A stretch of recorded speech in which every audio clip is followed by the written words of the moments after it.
todas as nossas atitudes são sementes, como eu falei. Algumas pessoas pensam de forma errada que a semeadura, seguida da colheita, é um princípio que só funciona nessa dimensão material e financeira, quando você dá uma oferta em dinheiro. Mas, na verdade, quando nós investimos no reino de Deus, seja de qualquer maneira, Deus nos leva a uma boa colheita. Agora, o problema é que isso acontece também em relação às atitudes erradas que nós temos, tanto em relação ao nosso dinheiro, quanto em relação ao nosso comportamento, ao nosso procedimento. Porque nós colhemos segundo aquilo que plantamos. Olha o que o apóstolo Paulo falou lá em Gálatas, capítulo 6, versículo 7. Aquilo que o homem semear, isso também ele colherá. Então, talvez você esteja vivendo hoje, o que você esteja vivendo hoje seja fruto daquilo que você plantou lá atrás. Seja as coisas boas ou sejam as coisas ruins. E aquilo que você vai viver, que você vai colher ou experimentar daqui a alguns anos, será reflexo do que você tem plantado hoje. Amém, irmãos? Entenda essa palavra em nome de Jesus. É importante você compreender isso. Tem coisas que não dependem de nós. Eu sei que tem coisas que nós colhemos de uma forma indireta sem termos plantado. Tem circunstâncias que nos atropelam. Alguém plantou por nós e nós colhemos. Sejam as coisas boas, sejam as coisas más. Eu me lembro que quando eu fui conseguir o meu primeiro emprego, a minha mãe me levou a uma pessoa que era um primo dela e esse senhor, ele não sabia nada da minha vida, talvez ele tenha me visto pequeno. E quando ele me viu junto da minha mãe, ele teve uma consideração muito grande pela minha mãe e por isso ele me abriu uma porta de emprego. O que eu plantei para ter esse emprego lá? Plantei nada, mas alguém plantou por mim. Amém? Eu falo isso com os meus filhos. Eu digo às vezes para eles, olha, vocês vão colher onde vocês não semearam. Porque eu e a minha esposa plantamos muito, semeamos muito durante a nossa vida. E os meus filhos já colheram através de pessoas que foram ajudadas por nós, sem saber do caráter, do comportamento, mas respaldados pelo nosso comportamento, pelas nossas atitudes de outrora, eles abençoaram os nossos filhos. Então, você talvez vai colher onde você não plantou. Sejam as coisas boas, sejam as coisas ruins.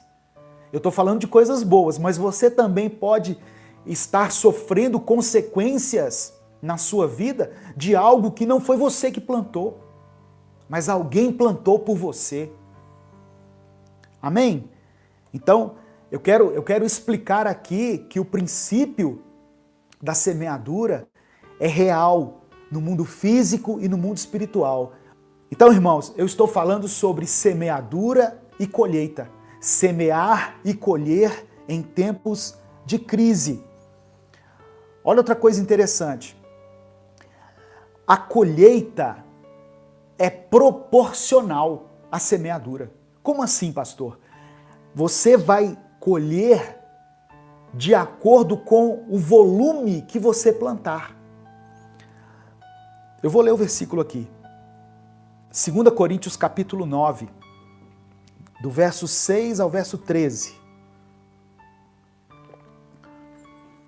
Deus, ele não impõe o quanto nós devemos plantar. Isso é uma decisão nossa. Aqui no texto você vai ver que cada um semeia segundo propôs no seu coração. Não é Deus que propõe, não. É você que propõe.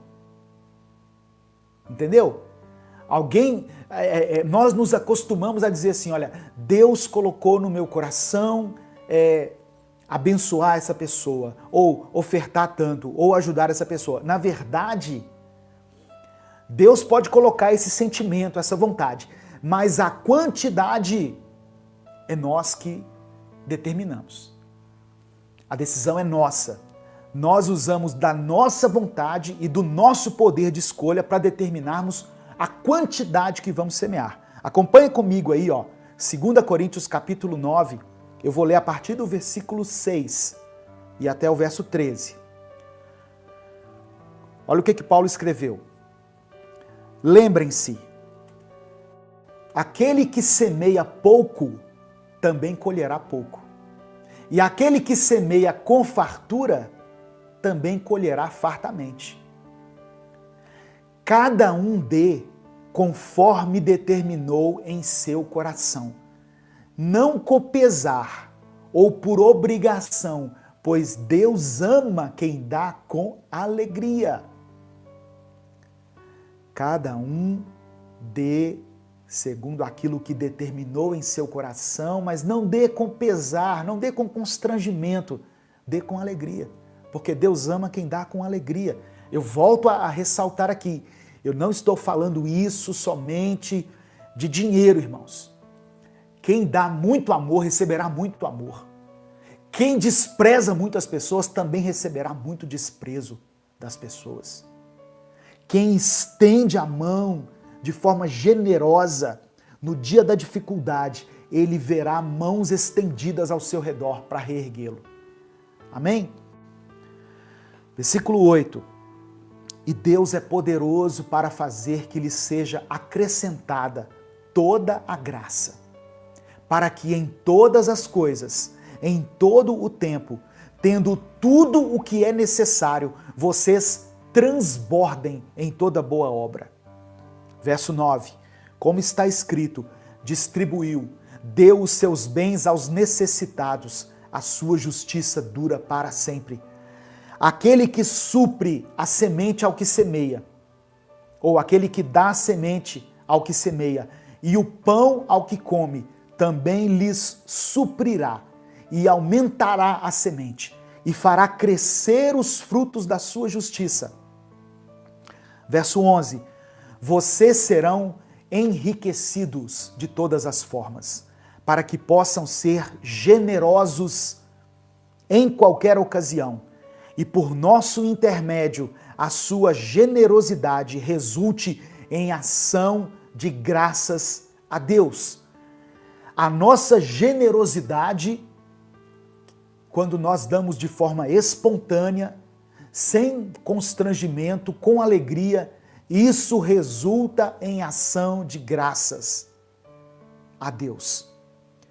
E o verso 12, Paulo escreveu: o serviço ministerial que vocês estão realizando não está apenas suprindo as necessidades do povo de Deus, mas também transbordando em muitas expressões de gratidão a Deus.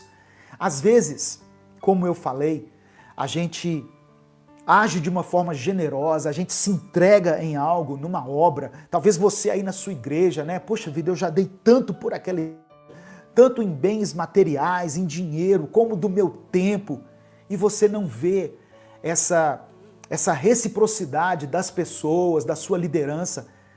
Mas o mais importante é que você está agradando a Deus. As suas atitudes estão transbordando em expressões de gratidão e de louvor a Deus.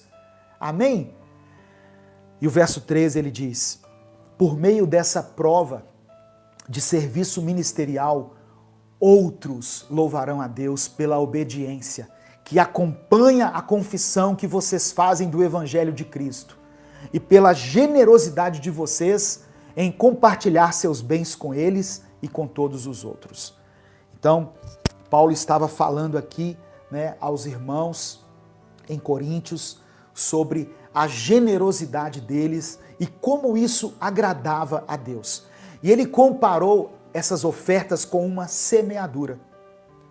Portanto, irmãos, se existe um paralelo entre as nossas ofertas e a lei da semeadura e colheita, existe também algumas lições que nós podemos extrair desses princípios aqui, que são encontradas na Bíblia, para que nós possamos aplicar a nossa vida, para que nós possamos ajudar, ou ofertar, ou abençoar um ministério, ou abençoar alguém de uma forma consciente. Como eu disse aqui, não é Deus que vai determinar o quanto eu semeio. Eu mesmo sou quem faço essa escolha e tomo essa decisão. Ninguém colhe mais do que semeou, a não ser que for de forma indireta, como eu falei. Alguém semeou por você. Talvez você está aí usufruindo de uma colheita, você pensa assim, poxa vida, eu nem fiz por merecer isso, mas alguém fez por você. Alguém fez por você, com certeza. O tamanho da colheita não é determinado por Deus. Quando nós permitimos, ou melhor, quando Deus permite que nós tomemos a decisão sobre o quanto nós vamos plantar, Deus também deixou em nossas mãos o poder de determinar o quanto nós vamos colher. Então, é uma relação de proporção. Quem planta pouco, colhe pouco. Quem planta muito, colhe muito. Quem planta amor, será amado. Quem planta perdão, será perdoado. Jesus falou isso, não falou? Se vocês perdoarem as pessoas, o próximo, vocês também serão perdoados por Deus. Então, é muito simples para mim falar dessa lei da semeadura, porque ela é muito prática. Ela está no nosso dia a dia. Talvez você está vivendo aí um tempo difícil no seu relacionamento, por exemplo. Experimente tratar bem a ela, a ele. Experimente fazer o bem a quem te quer mal. Será que foi por acaso que Jesus disse para amarmos os nossos inimigos e orar por aqueles que nos perseguem? A Bíblia diz que quando nós fazemos o bem aos nossos inimigos, nós amontoamos brasas vivas sobre a cabeça deles. Nós estamos, de certa forma, constrangendo essas pessoas. E elas, em um momento, vão se conscientizar que estão fazendo errado, que estão nos julgando mal,